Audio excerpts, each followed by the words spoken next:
చిత్రంపై భారత్ సరికొత్త చరిత్ర సృష్టించింది. అద్భుతమైన వృద్ధి పదంతో 4వ అతిపెద్ద ఆర్థిక వ్యవస్థగా అవతరించింది. $4.18 ట్రిలియన్ జపాన్ను వెనక్కి నెట్టినట్లు కేంద్రం ప్రకటించింది. 2030 నాటికి $7.3 ట్రిలియన్ జర్మనీని అధిగమించి 3వ స్థానానికి చేరుకుంటామని తెలిపింది. ఇక ప్రస్తుతం అమెరికా, చైనా, జర్మనీ మాత్రమే భారత్ కంటే ముందున్నాయి. 2025-26 Q2 జీడీపీ వృద్ధి 6 త్రైమాసికాల గరిష్ట స్థాయికి చేరడం అంతర్జాతీయంగా వాణిజ్య అనిశ్చితులు నెలకొన్న తరుణంలోనూ భారత్ బలాన్ని చాటుతున్నట్లు పేర్కొంది.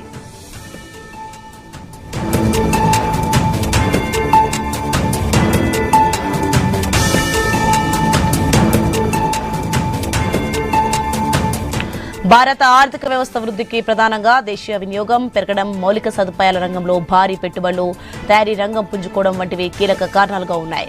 ముఖ్యంగా డిజిటల్ ఎకనామీలో వచ్చిన మార్పులు, ఫారెన్ డైరెక్ట్ ఇన్వెస్ట్మెంట్స్ భారత్ను ప్రపంచ వేదికపై శక్తివంతంగా నిలబెట్టాయి. మరోవైపు జపాన్ జనాభా తగ్గిపోవడం, కరెన్సీ విలువ పడిపోవడం వంటి సమస్యలతో నెమ్మదించడం భారత్కు కలిసొచ్చింది.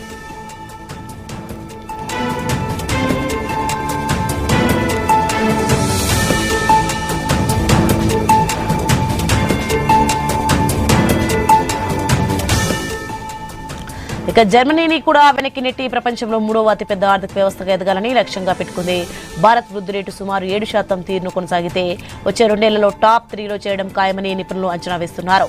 ఈ ఘనత సాధిస్తే ఆసియా ఖండంలో చైనా తర్వాత అతిపెద్ద ఆర్థిక శక్తిగా భారత్ తన స్థానాన్ని సుస్థిరం చేసుకుంటుంది.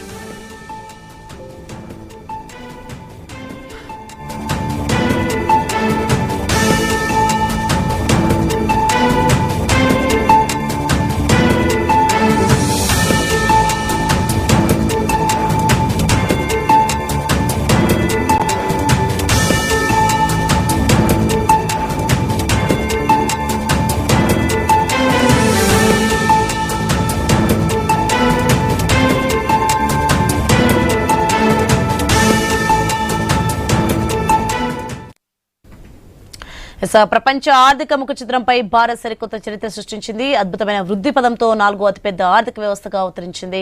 రైట్, ఇక మనకి ఇదే అంశానికి సంబంధించి పెద్దిరెడ్డి రవికిరణ్ గారు, బీజేపీ అధికార ప్రతినిధి మనకి జూమ్ కాల్ లో యాడ్ అవుతున్నారు లైవ్ లో. నమస్తే పెద్దిరెడ్డి గారు. నమస్కారం అండి. అలాగే మనకి పెంటపాటి పుల్లారావు కూడా ఎకనామిస్ట్ జూమ్ కాల్ లో లైవ్ అయ్యారు. నమస్తే అండి పుల్లారావు గారు. ఫస్ట్ మొదటిగా రవికిరణ్ గారు మీరు చెప్పండి, మొత్తానికి అసలు మనం ప్రపంచ ఆర్థిక ముఖ చిత్రంపై భారత్ అయితే సరికొత్త రికార్డు నెలకొల్పింది. దీన్ని ఏ విధంగా చూడాలంటారో, ముందు నెక్స్ట్ ఫర్దర్ తీసుకునే స్టెప్స్ ఏముంటాయి, ఏంటి చెప్తారా? సోని గారు, ముందుగా మీకు తోటి ప్యానలిస్టులకి, ఐ న్యూస్ వీక్షకులందరికీ ఆంగ్ల నూతన సంవత్సర సందర్భంగా అందరికీ అభినందనలు, శుభాకాంక్షలు అండి. ఈ సంవత్సరం అందరికీ బాగుండాలని, అందరూ ఆరోగ్యంతో సుభిక్షంగా ఉండాలని చెప్పి కోరుకుంటున్నాను. దాని తగ్గట్టుగానే ఒక మంచి శుభవార్త. భారతదేశ ఆర్థిక వ్యవస్థ ప్రపంచంలోనే 4వ అతిపెద్ద ఆర్థిక శక్తిగా $4.2 ట్రిలియన్ తో మరి ఒక చరిత్ర సృష్టించడం చాలా ఆనందదాయకం. ఎందుకంటే ఇప్పటి వరకు స్వతంత్ర భారతదేశంలో ఈ యొక్క ఘనత మనం ఎప్పుడు సాధించలేదు. గతంలో 2014 ముందు సోని గారు దేశంలో పరిస్థితులు ఎలా ఉన్నాయంటే, ప్రపంచంలో ఉన్నటువంటి అత్యంత బలహీనమైనటువంటి ఆర్థిక వ్యవస్థలు టాప్ 5లో భారతదేశం ఒకటిగా ఉంది.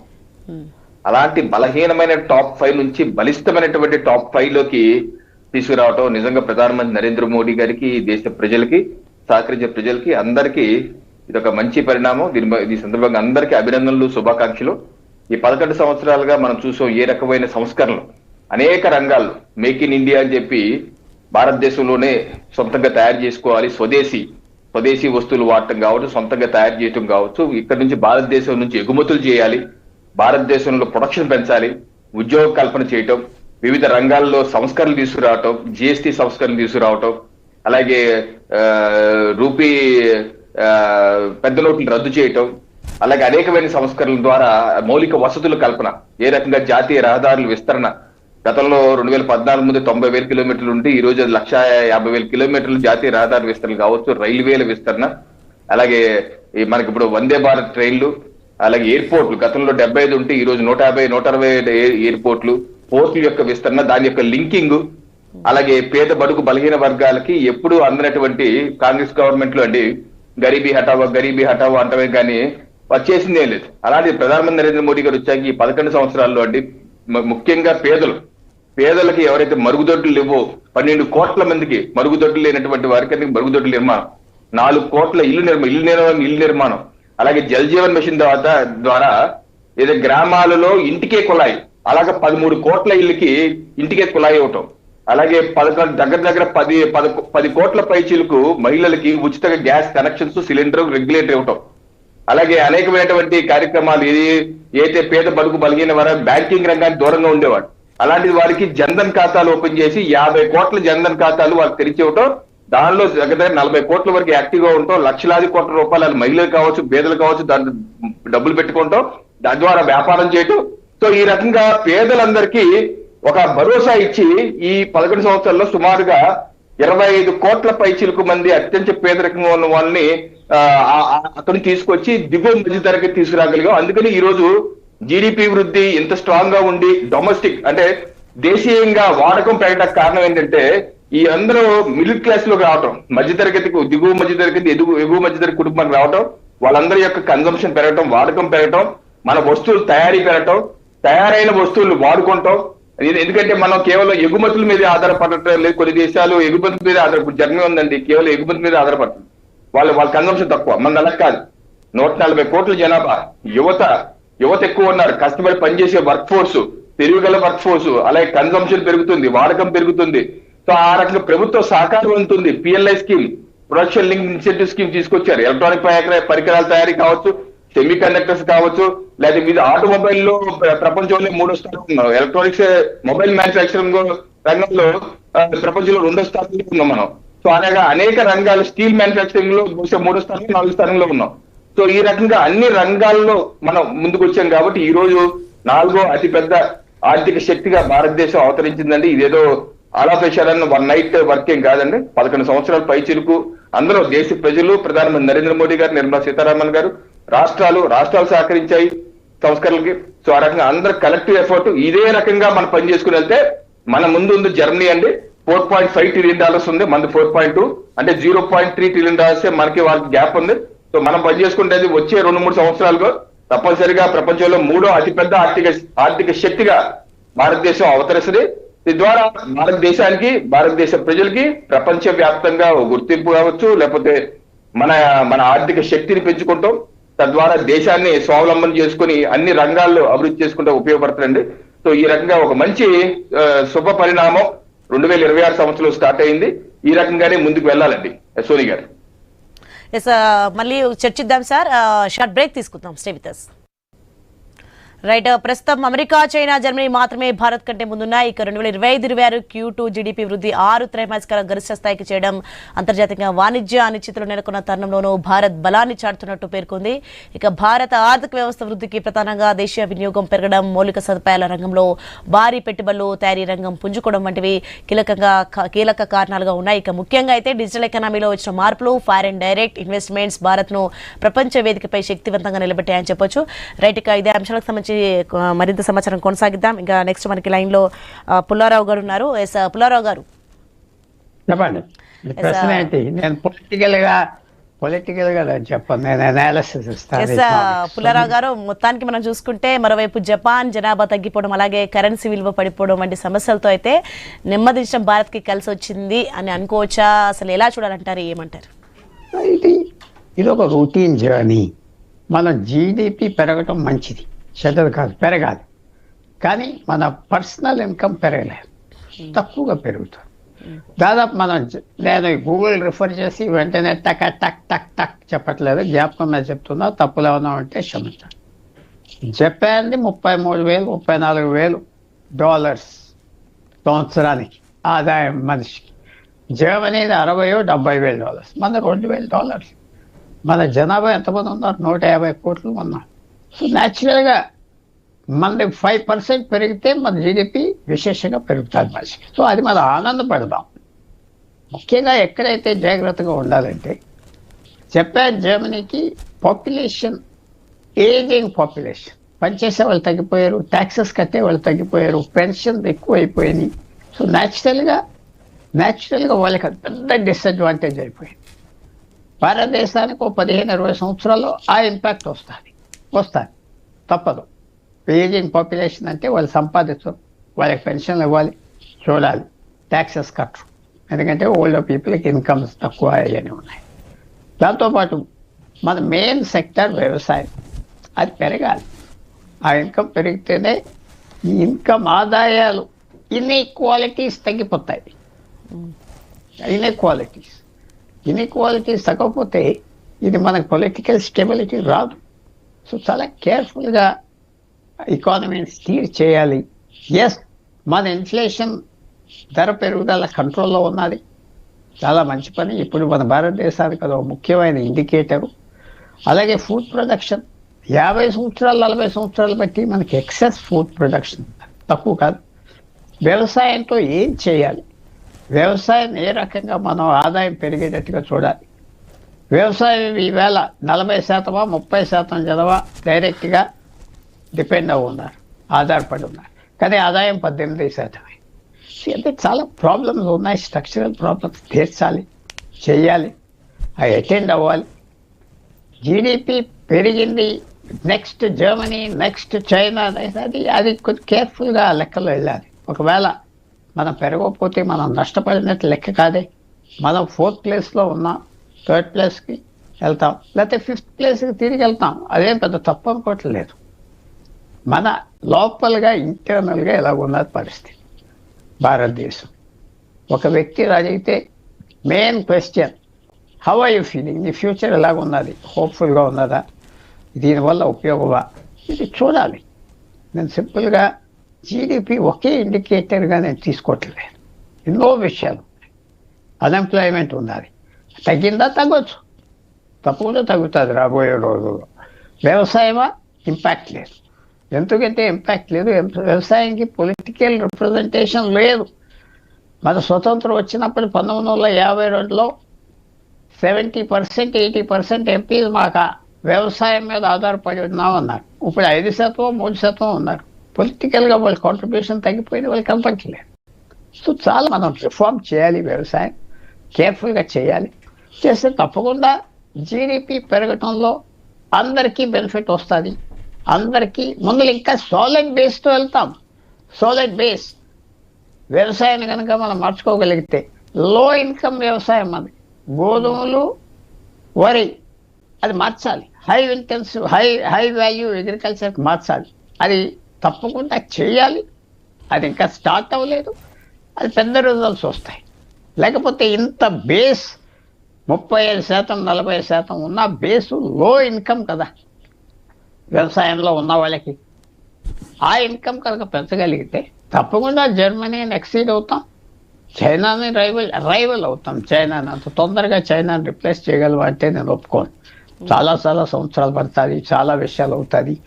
మీరు ముఖ్యంగా లో ఇన్కమ్ నుంచి మిడిల్ ఇన్కమ్ రావచ్చు, మిడిల్ ఇన్కమ్ నుంచి హై ఇన్కమ్ వెళ్ళటానికి ఒక పెద్ద అడ్డం. అది అన్ని సెక్టర్లో పనిచేయాలి, అన్ని సెక్టర్స్. పుల్లారావు గారు, మరి మొత్తంగా చూసుకుంటే మనం భారత ఆర్థిక వ్యవస్థ వృద్ధికి ప్రధానంగా అయితే దేశీయ వినియోగం పెరగడం అండ్ అలాగే మౌలిక సదుపాయాల రంగంలో భారీ పెట్టుబడులు, ఇక తయారీ రంగం చూసుకుంటే పుంజుకోవడం వంటివి కీలక కారణాలుగా ఉన్నాయి. దీన్ని ఏ విధంగా చూడాలంటారో, దీని గురించి మీరేమంటారు? తప్పకుండా ఒక మంచి మనకి 2014 నుంచి ఆయిల్ ప్రైస్ పడిపోయింది, అందరూ మర్చిపోకూడదు. మన్మోహన్ సింగ్ ప్రభుత్వంలో last rate $150 barrel. Narendra Modi గారు ప్రధానమంత్రి అయినప్పటి నుంచి ఆయిల్ ప్రైస్ చాలా తక్కువగా ఉన్నది. అది నాలంటూ ఎవడో ఆయన అడిగితే ఆయన ఏమన్నాడంటే, మరి తప్పేంటి, నాకు అదృష్టం ఉంటే అన్నాడు. ఆయన చాలా కరెక్ట్గా చెప్పాడు. చాలా లక్కీగా మనకు ఆయిల్ ప్రైసెస్ ధర తగ్గిపోయింది. 14-12 సంవత్సరాలు ఆయిల్ ప్రైసెస్ ధర తగ్గుతూ ఉంటే మనకి తప్పకుండా ఆ difference, petrol price, diesel price, oil price పడినా తగ్గలేదు కదా. 100 రూపాయలు ఏదో ఉజ్జాయిని చెప్తున్నా లీటర్ ఉన్నప్పుడు ఒక 30 రూపాయలు అడిషనల్ ఇన్కమ్ గవర్నమెంట్కి వచ్చింది. అది వాడింది ఇన్ఫ్రాస్ట్రక్చర్కి వాడింది. ఎప్పుడైతే మీరు ఇన్ఫ్రాస్ట్రక్చర్లో డబ్బు పెడతారో ఇమ్మీడియట్గా అది ఒక 7 సెక్టార్లకి పెద్ద ఇంపాక్ట్ వచ్చేస్తారు. సిమెంట్, పవర్, ఈ earth moving equipment, steel, chemicals. So వీళ్ళకి గ్రోత్ చూపెడతారు, వాళ్ళు ఎక్స్పాన్షన్ జరుగుతూ ఉంటారు. నేను 22,000 కోట్లు ఏదో హైవేకి సోలాపూర్ టు నాసిక్ శాంక్షన్ చేసామన్నారు. ఇమీడియట్ బెనిఫిషరీస్ లాంగ్ టర్మ్ ఇన్ఫ్రాస్ట్రక్చర్లో వదిలేసిన ఈ 7 సెక్టర్, సిమెంట్ సెక్టర్, ఇది అందరికీ బెనిఫిట్ వస్తుంది, ఎకానమీ పెరిగినట్టుగా ఉంటుంది. అంత కరెక్టే. కానీ చాలా కేర్ఫుల్గా ఆలోచించుకోవాలి. పబ్లిక్ రియాక్షన్ ఎలా ఉన్నాయి. 2024 పబ్లిక్ రియాక్షన్ అయితే చాలామంది ఏదో రాజ్యాంగం ఉన్నారా ఒప్పుకున్నారు, అంత సేఫ్గా ఉన్నది, ప్రజలకు అవి ఉట్టిపడి ఆర్థిక వ్యవస్థ మీద కాన్ఫిడెన్స్ తగ్గింది. సరే, ఇప్పుడు ఈ రిపోర్ట్స్ అన్ని చదివింది ఏంటంటే జిఎస్టీని చాలా రిఫార్మ్ చేయాలి, ఇంకా తగ్గించాలి, ట్యాక్సెస్ తగ్గించాలి, పొదుపు హ్యాబిట్ పెంచాలి. పొదుపు అనేది తగ్గిపోయిన భారతదేశంలో ఇంట్రెస్ట్ రేట్స్ ఎక్కువ చేయాలి. గోల్ పోస్ట్ ఇప్పుడు మూవ్ అవుతూ ఉంటాయి. సో నేను ఎదురు చూసేది ఏంటంటే ప్రభుత్వం ఇమ్మీడియట్గా వ్యవసాయ సెక్టర్కి అటెన్షన్ ఇవ్వాలి, జిఎస్టీ ఇంకా రిఫార్మ్ చేయాలి. ఈ ముఖ్యంగా ఈ వ్యవసాయాన్ని చూసుకోకపోతే నేను చెప్పిన జవాబు ఎవరు ఇవ్వట్లేదు. 18% ఇన్కమ్ వస్తుంది, 40% జనాభా ఉన్నారు. సో తప్పకుండా అది పెంచగలిగితే స్ట్రక్చర్గా స్ట్రాంగ్ అవుతుంది. చాలా రిఫార్మ్స్ తేవాలి, దీంట్లో ఏం అవ్వలేదు. రిఫార్మ్స్ అంటే ఎఫ్డిఏ కాదు, ఇతర దేశాల నుంచి పెట్టుబడులే కాదు, ఇంటర్నల్ రిఫార్మ్ చేయాలి, ఈజ్ ఆఫ్ లైఫ్ చేయాలి, ఈజ్ ఆఫ్ డూయింగ్ బిజినెస్ చేయాలి, చాలా ఉన్నాయి. తర్వాత ఇంకో ప్రశ్న, ఫ్రీ బీజ్ అనేది ఇచ్చేది ఎంతవరకు ఉపయోగపడుతుంది, ఎంతవరకు నెగిటివ్గా ఉన్నాయి, అవి కూడా ఆలోచించుకోవాలి. ఇన్వెస్ట్మెంట్ చేస్తే ఏమొస్తుంది, లేకపోతే ఎలాగొస్తుంది, చాలా ఆలోచనలు ఉన్నాయి. కానీ అవన్నీ రాజకీయంగా చేయటం చాలా కష్టం, ఎందుకంటే పబ్లిక్ డిమాండ్స్ వేరే ఉన్నాయి కాబట్టి. కానీ తప్పకుండా మనం పెరుగుతూ ఉన్నప్పుడు మనం ఆనందపడదాం, ఇంకా పెరగాలని ఆలోచిద్దాం, కానీ కేర్ఫుల్గా మాత్రం స్టెప్స్ వేయాలి. ఎస్ సార్, నెక్స్ట్ మనం పెద్దిరెడ్డి రవికిరణ్ గారు అడుగుదాం. ఎస్, మీరు చెప్పండి రవికిరణ్ గారు, ముఖ్యంగా అయితే ఇప్పుడు చూసుకుంటే డిజిటల్ ఎకనామీలో కావచ్చు, వచ్చిన మార్పులు కావచ్చు, అలాగే ఫారెన్ డైరెక్ట్ ఇన్వెస్ట్మెంట్స్ అండ్ భారత్ను ప్రపంచ వేదికపై అయితే శక్తివంతంగా నిలబెట్టాయి.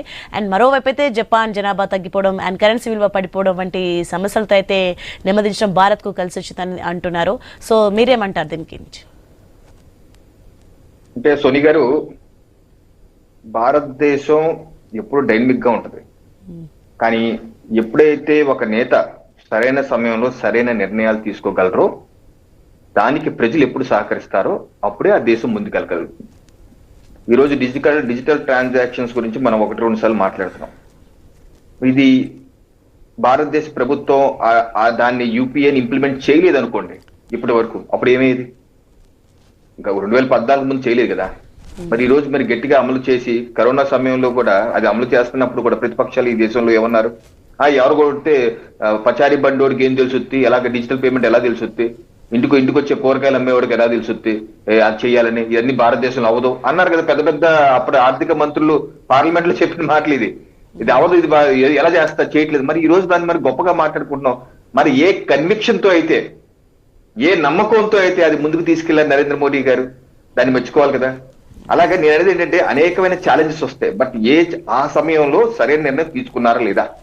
ఈ రోజు ధరలు, పెట్రోల్ ధరలు ఓకే తగ్గింది 2014 ముందు, బట్ ఈ రోజు ప్రపంచంలో చూడండి, ఏ దేశంకి వెళ్ళినా సరే 2 రెట్లు 3 రెట్లు పెరిగిపోయినాయి ఫ్యూల్ రేట్స్. అమెరికాకి వెళ్ళండి లేదా యూకేకి వెళ్ళండి, మరి భారతదేశంలో పెరగలేదు. బికాస్ ఆఫ్ గ్లోబల్ కాన్ఫ్లిక్ట్స్ వల్ల, యుక్రెయిన్ యుద్ధాలు, వీటి వల్ల, ఇరాక్ వల్ల అన్ని ఆ దేశాలన్నీ యూరోప్ దేశాలను బాధపడుతున్నాయి. మరి మన దేశం ఎందుకు పెరగలేదు? మన నాయకత్వం బలం అది. ఏ రకమైన మన ఆర్థిక విధానం తీసుకున్నాం, ఏ రకంగా మనం తక్కువగా తెచ్చుకునే విధంగా రష్యాతో మాట్లాడుకొని తక్కువ రేటుకి తెచ్చుకున్నాం. సో ఇదనమాట, ఇటువంటి నిర్ణయాలన్నీ తీసుకెళ్లి ఒక సమర్థవంతమైన లీడర్షిప్ మనకు ఉంది కాబట్టి ఇది సాధ్యం అవుతుంది. అంతేగాని ఇదేదో ఫ్లూక్ గా అయిపోయింది కాదు. ఫర్ ఎగ్జాంపుల్ వ్యవసాయ రంగం ఉంది సార్ మేడం, తప్పనిసరిగా వ్యవసాయ రంగంలో అనేకమైన విప్లవాత్మక మార్పులు తీసుకురావాలి, దానికి రైతాంగం కూడా సహకరించాలి. ఈరోజు రైతాంగానికి సంబంధించి ఫార్మ్ లాస్ చట్టాలు ప్రధానమంత్రి నరేంద్ర మోడీ గారు తీసుకొచ్చారు. మరి దాని మీద ఉద్యమించి అది తీసేంత వరకు ఊరుకోలేదు. అది కనుక ఇంప్లిమెంట్ అయ్యి ఉంటే నిజంగా అది రైతాంగానికి కూడా ఉపయోగపడేది, మండీల నుంచి పై వరకు సంస్కరించబడేది.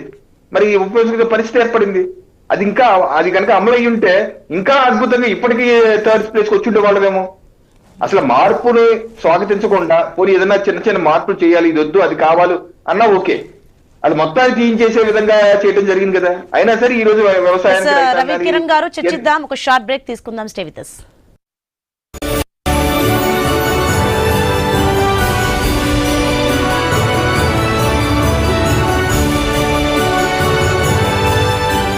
తెనాలి డబుల్ హార్స్ వారి నూతన సంవత్సర శుభాకాంక్షలు.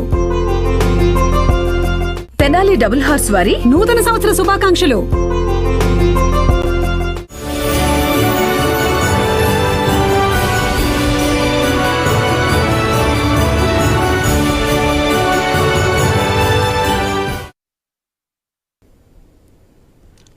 కంటిన్యూ రవికిరణ్ గారు.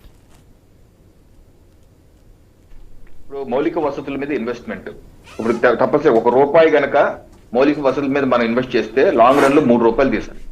మరి ఆ విషయం, ఆ సూత్రం ఇన్ని సంవత్సరాలకు ఏ ప్రభుత్వానికి తెలియలేదా? ఈ ప్రభుత్వాన్ని ఎందుకు చేశారు? ఈ రోజు మనం ఈ 11 సంవత్సరాల్లో ఎన్ని జాతీయ రహదారులు, 4 వరుసలు, 6 వరుసలు, 8 వరుసలు చేసుకుంటూ వెళ్ళిపోతున్నాం. మరి అంతకుముందు ఎందుకు అవ్వలేదు? ఈ రోజు ఏ రకంగా ఇన్వెస్ట్మెంట్, స్మార్ట్ ఇన్వెస్ట్మెంట్స్ చేస్తున్నారు? రైల్వేస్ విద్యుతీకరణ 100% అయిపోయింది ఇప్పుడు దేశంలో. మరి గతంలో 2014 ముందు ఎందుకు సాధ్యం కాదు? దీనివల్ల ఏమైంది? మన లాజిస్టిక్ కాస్ట్ తగ్గింది. ఇంకా తగ్గించాలి సోని గారు. మనం ఇంకా బిజినెస్ బాగా చేయాలంటే ఈ రోజు లాజిస్టిక్ కాస్ట్ 8 to 13% ఉంటుంది. మరి ప్రపంచవ్యాప్తంగా 4 to 7%. మనం ఇంకా చేయాలి. మరి పోర్ట్ ని రోడ్స్ కి లింకప్ స్వతంత్ర భారతదేశం ఇప్పుడు వరకు చేయలేదు. అలాంటి ఈ రోజు అన్ని పోర్టులు లింకప్ చేస్తున్నాం. మన సోలార్ ఏ సూర్యరశ్మి అప్పుడే ఉంది, ఇప్పుడు లేదా? సూర్యరశ్మి చేసుకున్నాం. నేనేది ఏంటంటే అనేకమైన రిఫార్మ్స్ చేస్తున్నాము, ఇంకా చెయ్యాలి కూడా. అలాగే ప్రజలు కూడా మనకు సహకరిస్తారు, పూర్తిసారి నమ్మకం ఉంది. ఇలాగే ఇన్ఫ్రాస్ట్రక్చర్, ఎయిర్పోర్ట్లు 150 ఎయిర్పోర్ట్స్ అయినాయి. స్వతంత్ర భారతదేశంలో 75 ఉంటే 2014కి ఇప్పుడు ఈ రోజు 150 ఎలా అయినాయి? మీ ప్రభుత్వం యొక్క లాంగ్ విజనే కదా, దూరదృష్టి అవినీతి రహితంగా పనిచేస్తూ అభివృద్ధి దిశగా తీసుకుపోతూ ఏ రకంగా 140 కోట్ల ప్రజల్ని వాటితో పాటు ముందుకు తీసుకెళ్తారు. తీర్మానం ఈ రోజు మనకి 4వ అతిపెద్ద ఆర్థిక శక్తిగా అవతరించారు. బట్ ఇక్కడ అయిపోయిందా అంటే no, it is a journey. Development is a journey, it is not dead end. ఇంకా చేయాలి. మనకి 2045 కల్లా సంపూర్ణ వికసిత భారతదేశం లక్ష్యంగా మనం ముందుకు వెళ్తున్నాం. బట్ ఈ మైల్ స్టోన్ కూడా మనం ఎప్రిషియేట్ చేయాలి. ఎప్రిషియేట్ చేసుకొని సుదీర్ఘ లక్ష్యాలు ఉన్నాయి. ఆ లక్ష్య సాధనకి 140 కోట్ల ప్రజలందరూ ఒక అడుగు ముందుకంటే 140 అడుగులు పడతాయి. ఆ రకంగా వడివడిగా అడుగులు వేసుకుంటూ వెళ్ళి ఆ రకంగా మన గ్రామీణ స్థాయి నుంచి పై స్థాయి వరకు అన్ని విధాలుగా వ్యవసాయంతో పాటు అన్ని రంగాల్లో అభివృద్ధి చెందుకుంటా అందరూ సుసంపన్నంగా ఉండే విధంగా, రైతు కూడా చక్కగా హ్యాపీగా ఉండే విధంగా మనం చేయవలసిన అవసరం ఉంది. ఆ రకంగా నీటిపారుదల ప్రాజెక్ట్స్ ఉన్నాయండి, అవి కూడా మనం సెట్ చేసుకోవాల్సిన అవసరం ఉంది. ఎందుకంటే రైతుకి మన త్రాగడానికి నీరు కావాలి, అలాగే రైతు పంటకి నీరు కావాలి. ఇటువంటి సమస్యలు దేశవ్యాప్తంగా కూడా ఉన్నాయి. అన్ని రాష్ట్ర ప్రభుత్వాలు కూడా సహకరించి వాళ్ళ సహకారం తీసుకుంటూ ముందుకు తీసుకువెళ్లి అనేకమైన మార్పులు చేసుకోవడం. ఈ రోజు మనకి మార్పుల కారణంగా ఈ రోజు ఈ స్థాయికి వచ్చాం. ఎందుకంటే 2014 ముందు ఫ్రాజైల్ 5 లో ఉన్నాం, అతి బలహీనమైనటువంటి ఆర్థిక శక్తిలో టాప్ 5 లో ఉన్నాం. ఈ రోజు అలా కాదు, అతి బలిష్టమైనటువంటి టాప్ 5 లో ఉన్నాం. సో దీంతో ఇక్కడతో అయిపోయింది, నా పని అయిపోయింది అని ఎవరు అనుకోవట్లేదు, అనుకోకూడదు కూడా. నరేంద్ర మోడీ గారు అసలు అనుకోరు. మనం ఈ రోజు ఆలోచిస్తే ఆయన 10 ఏళ్ల ముందుకు ఆలోచిస్తారు. ఆ రకంగా అందరూ కలిసికట్టుగా పనిచేద్దామండి. భారతదేశాన్ని ప్రపంచంలో నెంబర్ 1 దేశంగా, అన్ని రంగాలు అభివృద్ధి చెందిన దేశంగా, ప్రతి వ్యక్తి ఆనందంగా ఉండే విధంగా ఆ రకంగా అందరూ కలిసికట్టుగా పనిచేస్తారు. ఇది శుభ పరిణామం. ఈ యొక్క మైల్ స్టోన్ ని అందరూ ఆశీర్వదించాలి, ఆనందపడాలి. అలాగే అదే రకమైన హుషారుగా, ఉత్సాహంగా దీన్ని తీసుకొని ముందుకెళ్ళాలి నేనైతే కోరుతున్నాను. Okay, right. నెక్స్ట్ పుల్లారావు గారు, ఒక ఎకనామిస్ట్ గా మీరు చెప్పండి. ప్రపంచంలో అయితే 3వ అతిపెద్ద ఆర్థిక వ్యవస్థగా ఎదగాలని లక్ష్యంగా పెట్టుకుంది అయితే భారత్ కు దీంతో ముందున్న సవాళ్ళు ఏంటి? తప్పకుండా నేను ఇందాక చెప్పింది మళ్ళీ చెప్తున్నా. పొలిటికల్ లీడర్షిప్ ఆయన చెప్పినట్టుగా అందరినీ కలిసి తీసుకెళ్ళాలి. వన్ అప్మెన్షిప్ కుదరదు. అందరు తీసుకెళ్ళాలి. పార్లమెంట్ను వాడాలి, పార్లమెంట్తో డిస్కస్ చేయాలి. ఫామ్ లాస్ మంచి అవ్వచ్చు కాదట్లేదు. కానీ పొద్దున్న 12 గంటలకు ఇంట్రొడ్యూస్ చేసి 1 గంటకు పాస్ చేస్తే ఎలా సహిస్తారు అపోజిషన్? అప్పుడు బీజేపీ సహించలేదు కదా, కరెక్ట్గా సహించలేదు అని అన్నాం. సో తప్పకుండా పొలిటికల్ లీడర్షిప్ అందరినీ కలిపి తీసుకెళ్ళాలి.